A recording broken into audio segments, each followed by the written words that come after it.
Merci beaucoup Gilles pour cette introduction. Bonjour à tous, donc Julie Degan, je suis la présidente de la Fédération française de la reconversion, qui est une organisation qu'on a créée en 2020 pour travailler sur la problématique effectivement de la reconversion des chevaux de course en France et essayer de réglementer, organiser les choses pour faciliter la deuxième vie des chevaux de course, donc galopeurs et trotteurs, en France aujourd'hui.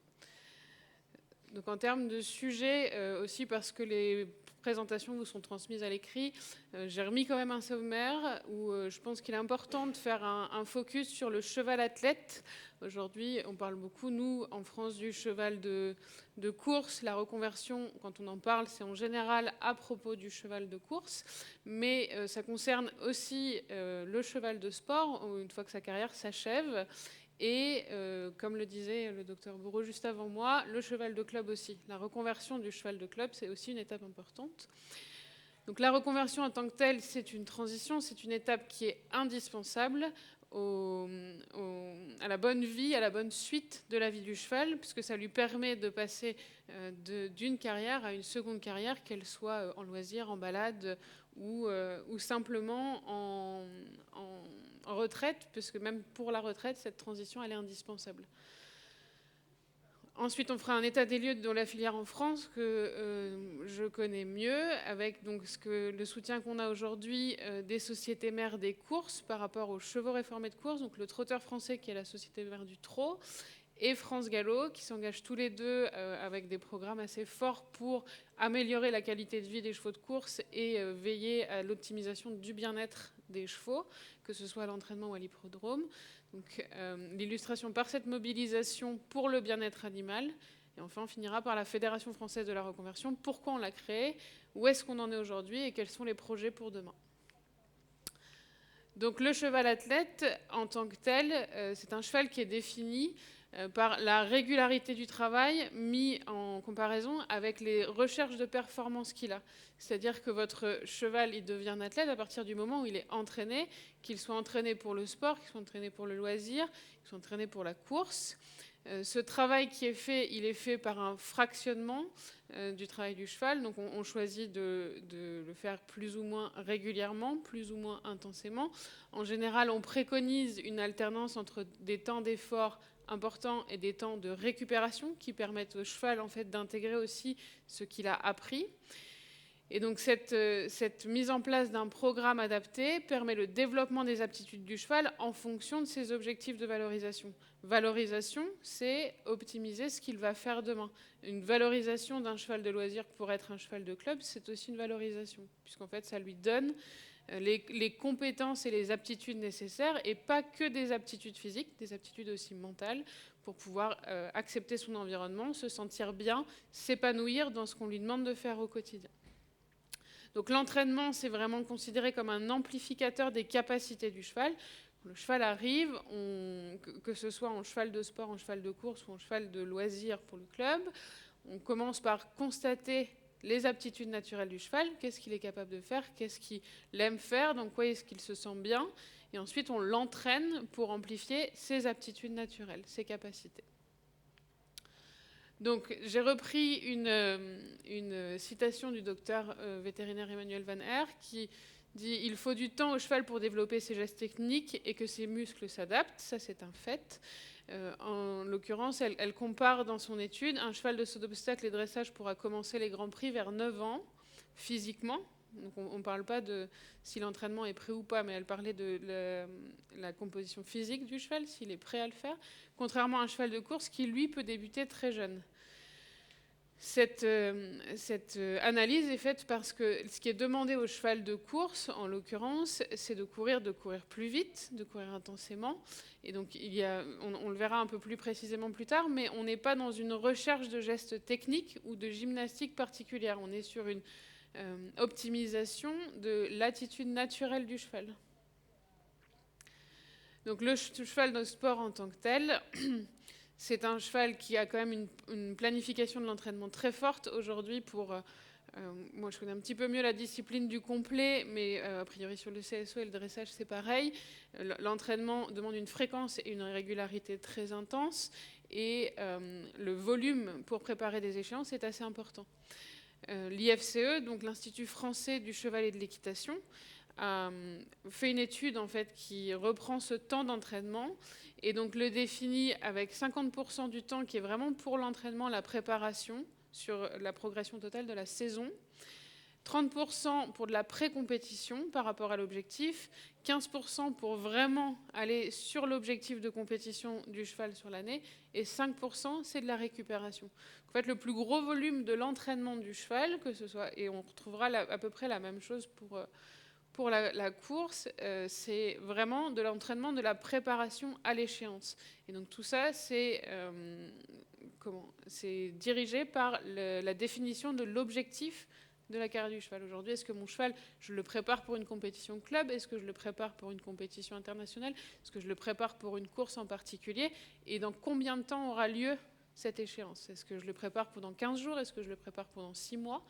Et donc du coup, comment est-ce que je fais pour que mon cheval se sente bien à toutes les étapes de sa préparation?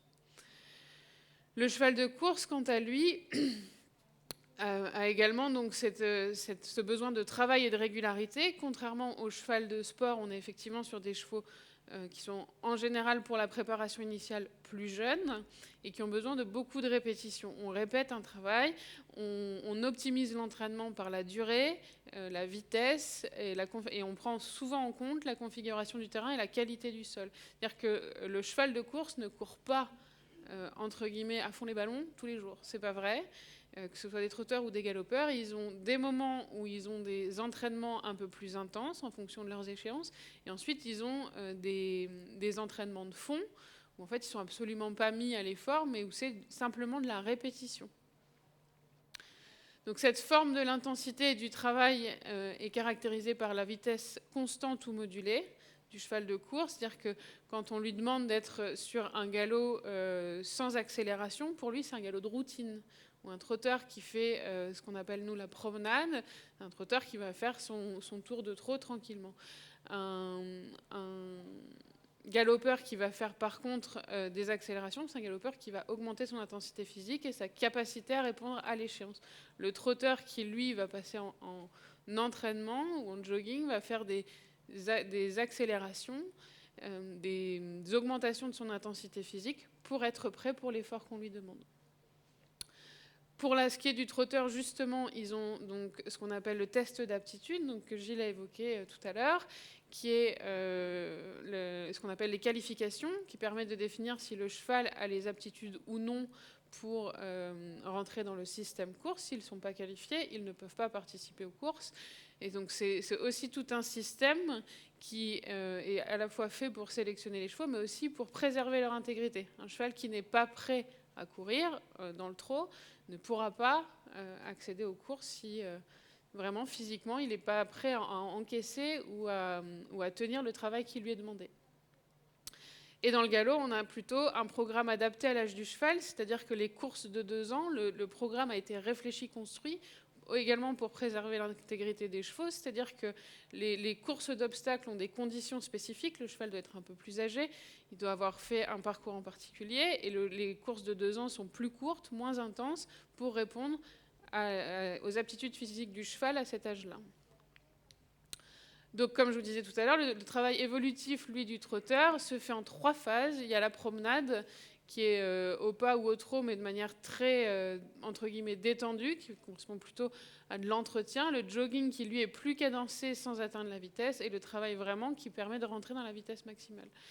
Il travaille beaucoup avec ce qu'on appelle l'interval training, pour des entraînements de plus en plus vite et sur des distances de plus en plus longues. Tout ça, c'est très progressif et l'entraîneur, lui, a ce job de s'assurer que le cheval préserve constamment son intégrité physique. L'objectif, c'est, je pense que demain, si on nous demande de courir, moi je suis très mauvaise pour faire du jogging, j'ai horreur de ça, mais si on vous demande de faire 100 mètres, c'est une chose, si on demande de faire 1000 mètres, c'est une chose, si on passe à 5 km et 10 km, on ne va pas courir 10 km demain.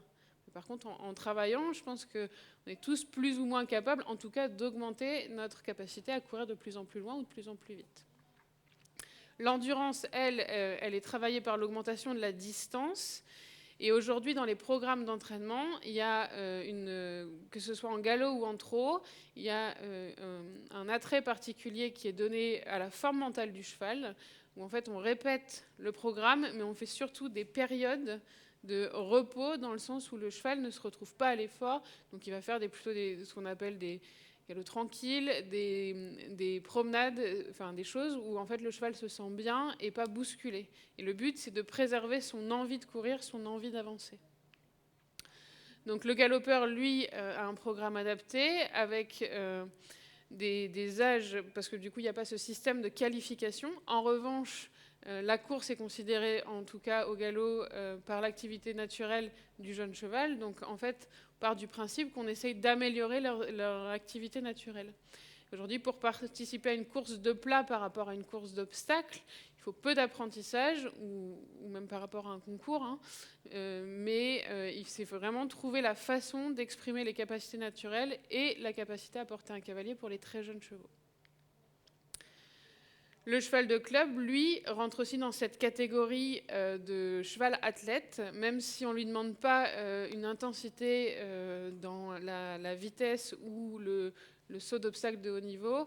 Il y a cette notion de régularité du travail. Le propriétaire ou l'entraîneur du cheval de club, si on peut dire, recherche du confort pour son cheval. Il y a une progression du travail quand le cheval est mis en route pour l'année. En général, c'est collé à l'année scolaire du cavalier.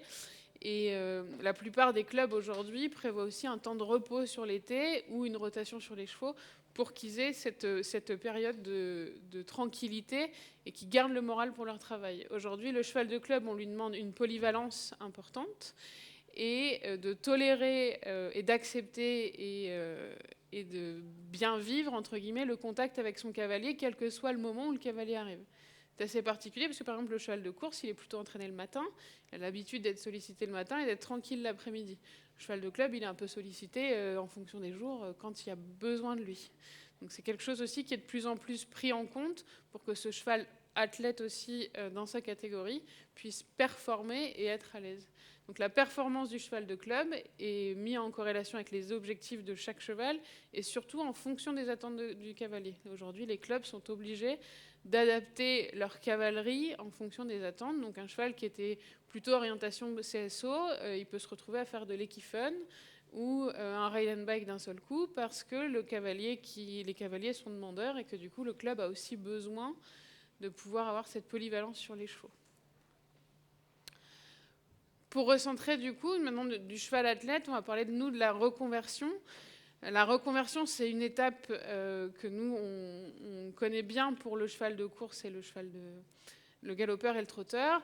Donc le parcours classique, c'est donc de l'élevage, on passe à l'entraînement. De l'entraînement, on devient un cheval athlète. Du cheval athlète, on a une fin de carrière, on passe à la reconversion. Et ensuite, on passe à la retraite. Normalement, il y a une petite flèche, je sais pas, moi je l'ai sur l'écran, mais je crois que vous ne l'avez pas. On peut tout à fait passer, et ça arrive de plus en plus, avec l'évolution des programmes, l'évolution des situations, de l'élevage à la reconversion, par exemple. Et on peut aussi passer de l'entraînement à la reconversion sans avoir un cheval qui est allé performer sur l'hippodrome. C'est-à-dire qu'aujourd'hui, avec la prise de conscience du bien-être des chevaux et de leur performance, il y a de plus en plus d'entraîneurs qui privilégient le fait de ne pas mettre le cheval dans le rouge, et se dire, en fait, celui-là, je pense qu'il n'est pas fait pour ça, donc plutôt que d'essayer, je vais le réformer plus tôt. Donc aujourd'hui, on a une augmentation du nombre de chevaux à 2 ans, qu'on appelle des chevaux réformés des courses, mais qui en fait sont des chevaux verts qui ont été débourrés, testés une fois pour la vitesse, et on dit en fait au bout de 2 entraînements, ça n'allait pas, on préfère laisser tomber plutôt que d'abîmer le cheval. Donc il y a vraiment une prise de conscience de ce côté-là pour favoriser et optimiser cette nouvelle vie du cheval. En revanche, on se retrouve aussi avec des chevaux de plus en plus jeunes, et ce qui est aussi difficile dans le sens où on ne place pas en cavalerie loisir des chevaux de 2 ans. Des chevaux qui sont mis au repos et qui reprennent à nouveau plus tard. Ensuite, on a les chevaux aussi qui sont réformés d'élevage, où là, en fait, c'est une catégorie un peu particulière, puisque un cheval de balade peut tout à fait être réformé à 13 ans et démarrer une activité de balade. S'ils ont été bien manipulés, il y a des super chevaux qui s'épanouissent à avoir un propriétaire qui les emmène en forêt, etc. Mais ce n'est pas forcément facile et ce n'est pas forcément possible pour tous les chevaux. Donc la reconversion, elle est principalement faite par l'absence de performance du cheval athlète, en l'occurrence. Donc on se retrouve sur la fin du cycle du cheval athlète, avec un changement des objectifs donnés pour l'activité de ce cheval, c'est-à-dire que ce cheval, d'un seul coup, il n'est plus en recherche de performance, il va être en recherche de faire autre chose et de découvrir quelque chose de complètement différent. Donc ça demande une adaptation forte à l'environnement, avec une modification du rythme d'entraînement, et ça, c'est une étape qui peut être faite progressivement ou très brutalement. Ça dépend du profil du cheval. C'est-à-dire que d'un seul, il y a des chevaux qui sont performants et malheureusement se blessent, et d'un seul coup, ça s'arrête et on se retrouve avec une modification du rythme de vie drastique, puisqu'en fait, la veille, ils étaient à l'hippodrome, le lendemain, ils arrivent en écurie de reconversion, et d'un seul coup, c'est plus le même environnement, c'est plus la même alimentation, c'est plus le même mode de vie. Donc il y a énormément de changements à prendre en charge. Il y a aussi des chevaux pour lesquels ça se passe très progressivement, où les entraîneurs appellent en disant lui ça va pas, et donc du coup ils se retrouvent à être entraînés un petit peu moins, puis un petit peu moins, et on les accueille entre 3 semaines et 4 semaines après la décision initiale qui est prise. Donc en fait ils ont une transition de plus en plus cool dans le travail, et donc ils arrivent, et donc c'est beaucoup moins brutal pour eux à vivre, même s'il y a quand même le changement de l'environnement. La modification alimentaire, c'est un point très important dans la reconversion du cheval de course, puisque le cheval de course est entraîné pour la vitesse et la performance, et que d'un seul coup, on va lui changer d'alimentation pour devenir un cheval de loisir. Et donc en général, en plus d'une écurie à l'autre, les alimentations changent. On préconise une alimentation très fibrée parce que ça aide la transition, quelle que soit l'alimentation.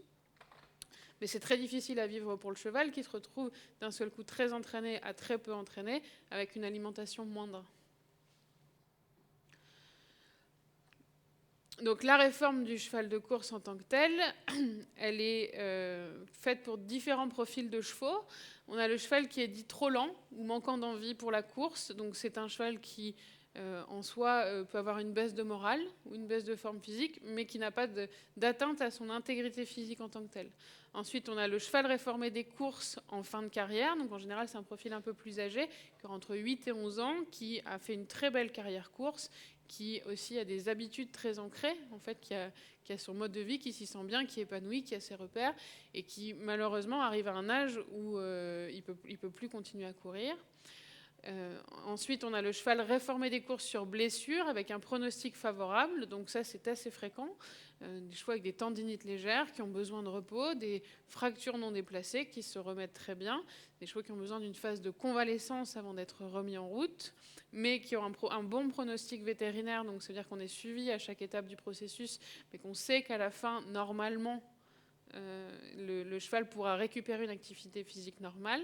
Et ensuite, on a le cheval réformé des courses sur blessure, qui lui, en fait, malheureusement, demande une mise à la retraite définitive. Il faut savoir qu'aujourd'hui, cette catégorie de cheval réformé sur blessure grave est de plus en plus rare, parce qu'il y a une vraie mobilisation pour le bien-être des chevaux. Il y a des aménagements dans les structures et au niveau des courses et de l'entraînement. Et donc, c'est des profils qu'on a de moins en moins. Après, on insiste, nous, à la fédération, sur le fait qu'il ne faut pas confondre nécessairement un cheval de sauvetage et un cheval réformé des courses. C'est un amalgame qui est fait en France, qu'on entend de temps en temps et pour lequel on travaille beaucoup. Aujourd'hui, le cheval réformé, c'est pas un cheval qu'on a forcément laissé tomber. Et un cheval de sauvetage, par contre, ça peut être autre chose qu'un cheval réformé des courses. C'est des chevaux, comme le disait l'intervenant précédent, c'est des chevaux qui sont abandonnés, qui sont un peu laissés. Un cheval de sauvetage, c'est vraiment autre chose. Il ne faut pas faire l'amalgame. Donc tous ces profils ont besoin en face d'un programme individualisé, le programme individualisé du cheval réformé. Donc on préconise donc effectivement à l'arrivée un temps pour l'observation. Comme je vous le disais tout à l'heure, on change complètement leurs facteurs environnementaux, qui passent d'une écurie de course où en général c'est des écuries où les chevaux vivent au box, où il y a peu de paddock et où les chevaux sortent en général au travail le matin. Donc en écurie de reconversion, en tout cas dans celles qui sont labellisées pour la fédération, on commence par une phase d'observation. Les chevaux arrivent, on regarde comment ils se comportent, on les met au paddock d'abord, avant de les mettre au pré, toujours, parce qu'on voit avec un cheval qu'on connaît bien le contact qu'il va avoir avec son congénère. Est-ce qu'il connaît les codes ?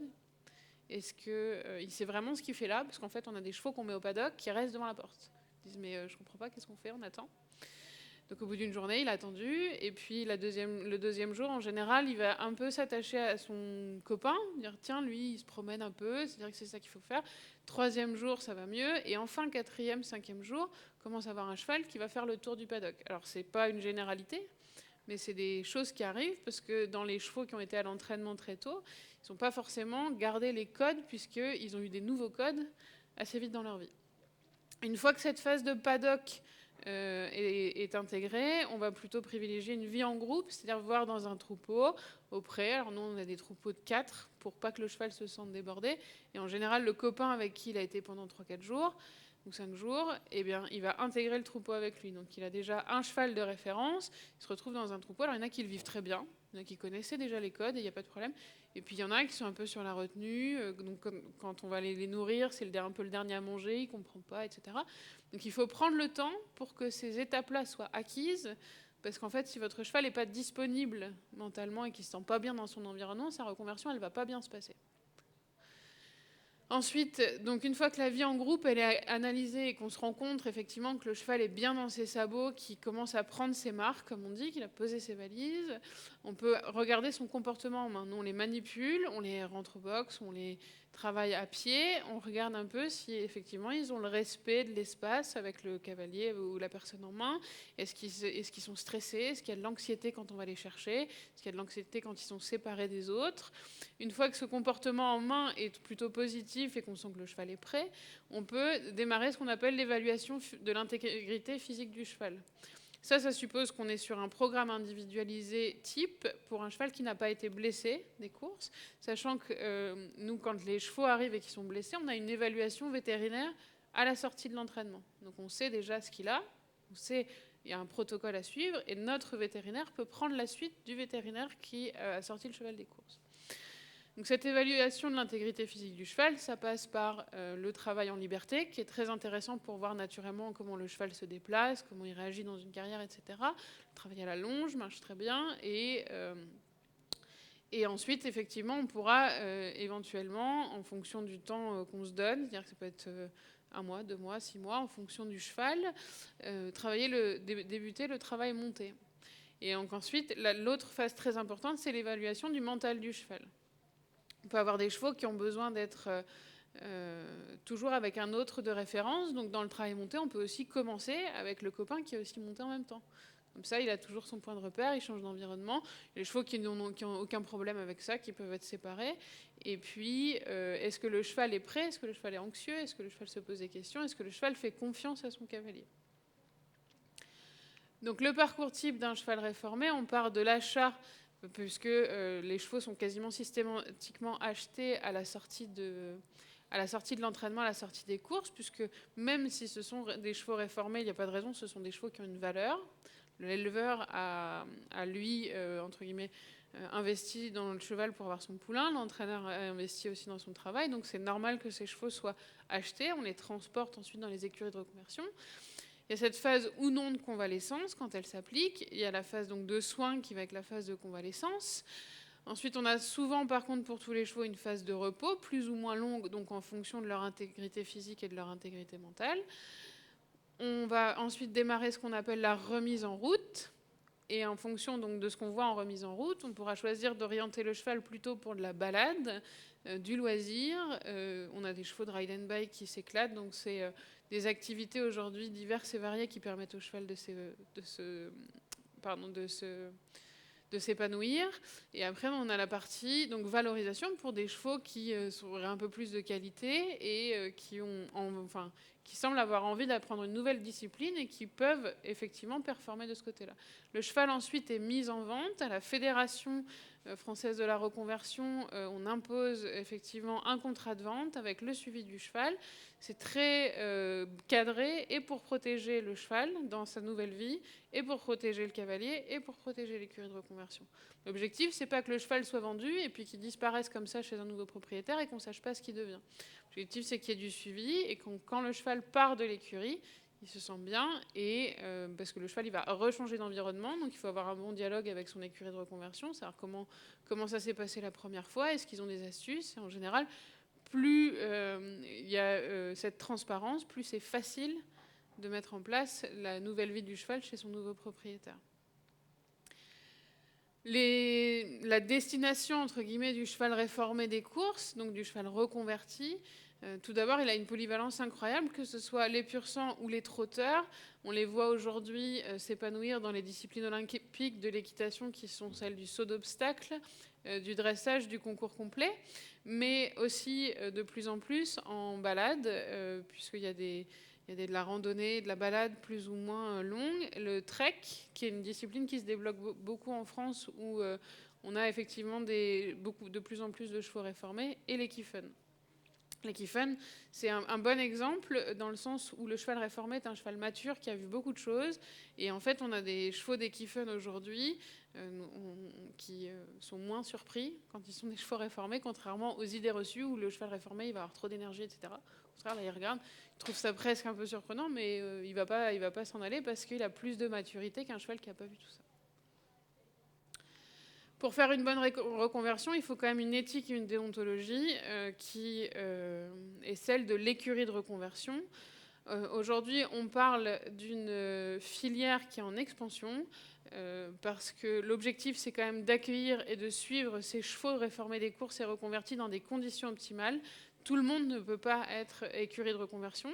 Il faut avoir une expertise dans le travail du jeune cheval et dans les soins lorsque c'est avéré nécessaire. Et dans ces cas-là, il faut être capable d'avoir un certain professionnalisme aussi, de suivi, et être capable de présenter le cheval et d'avoir cette transparence de l'information sur la vie d'avant et ce qui s'est passé dans toute la vie du cheval réformé. Ensuite, l'objectif est d'avoir un bon suivi et une traçabilité du cheval. Et comme je vous le disais, la vente sous contrat spécialisé. Aujourd'hui, en France, cette filière est en expansion, mais elle est aussi dangereusement en développement par les réseaux sociaux et les sites comme Le Bon Coin, je ne sais pas si vous connaissez, où n'importe qui peut acheter un cheval en se disant, bah tiens, il a l'air bien sur la description, je l'achète, je vais le chercher. Il y en a qui achètent sans faire des essais, il y en a qui achètent sur photo, etc. Et on se retrouve des fois avec des chevaux qui sont malheureusement mal reconvertis ou pas reconvertis. Et quand on est cavalier amateur, bah, des fois, ce n'était pas ce qui était prévu. Et on peut se retrouver débordé par un cheval. Donc, on appelle à la vigilance et plutôt privilégier l'achat dans une écurie spécialisée et surtout avec un essai. Il faut rencontrer le cheval pour savoir si le feeling passe entre vous et si effectivement vous vous projetez ou pas avec ce cheval et si ce cheval n'a pas de réaction, je veux dire, s'il se sent bien et qu'il n'est pas anxieux quand il vous rencontre, par exemple. Donc l'état des lieux de la filière reconversion en France aujourd'hui, on est plutôt sur une tendance à la hausse, dans le sens où donc, la Fédération française d'équitation, donc côté sport et loisirs, a dénombré 8090 trotteurs et galopeurs en compétition en 2022. Donc c'est une augmentation de 42%, ce qui prouve que ce sont des chevaux qui sont de plus en plus valorisés pour les activités de loisirs en France. Donc ça a aussi une incidence qui est liée à la modification du marché du selle français. Le selle français, c'est un cheval qui a été beaucoup vendu pour le loisir et les amateurs un peu éclairés. Sauf qu'aujourd'hui, le marché du selle français, les tarifs ont explosé. Et donc on a aussi des cavaliers qui souhaitent être propriétaires, ou nouveaux propriétaires, et qui ont un budget limité, donc qui en fait se tournent vers le cheval réformé, ce qui met en avant aussi les capacités exceptionnelles de ces chevaux-là. Donc on est sur une cible d'équitation de loisirs. On a de plus en plus aussi de chevaux réformés en club. Le trotteur passe très très bien en club quand il est bien reconverti, dans des clubs qui s'attachent un peu au bien-être des chevaux. Et on retrouve aussi des chevaux réformés en équithérapie de plus en plus. En France, on a un engagement des sociétés mères des courses qui ont permis cette évolution et cette expansion de la filière reconversion. Elles ont d'abord un engagement fort en faveur du bien-être équin, avec une volonté de protection de la santé des partants en course. Donc on le voit au niveau de tous les aménagements qui sont faits. Et il y a aussi un soutien direct des sociétés mères pour la reconversion. Donc France Galop, notamment par la Ligue française de protection du cheval et au-delà des pistes, soutient financièrement et en action de communication le placement des galopeurs. Et le trot, donc le trotteur français, par son engagement auprès de Passerelle et la Fédération française de la reconversion. Aujourd'hui, on est dans une vague où il y a une mobilisation forte pour le bien-être animal.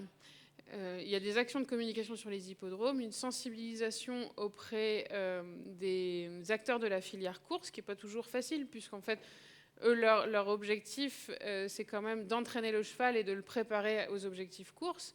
La deuxième vie du cheval, c'est encore un autre problème. Et donc, il faut les sensibiliser à tout ce qui est fait aujourd'hui. Il y a un objectif de suivi et de traçabilité des chevaux avec un soutien de l'ensemble des acteurs de la filière, une optimisation des conditions de vie du cheval lors de sa transition en cheval de loisir et surtout une valorisation, c'est-à-dire qu'aujourd'hui, le cheval réformé est de moins en moins considéré comme ce cheval un peu rebut des courses, le cheval cassé des courses. Aujourd'hui, de plus en plus, en tout cas en France, on a une image positive du trotteur, une image positive du galopeur, et on est dans une optimisation des placements des chevaux réformés grâce à cette évolution de leur image. Donc l'engagement plus spécifiquement du trotteur français, notre partenaire.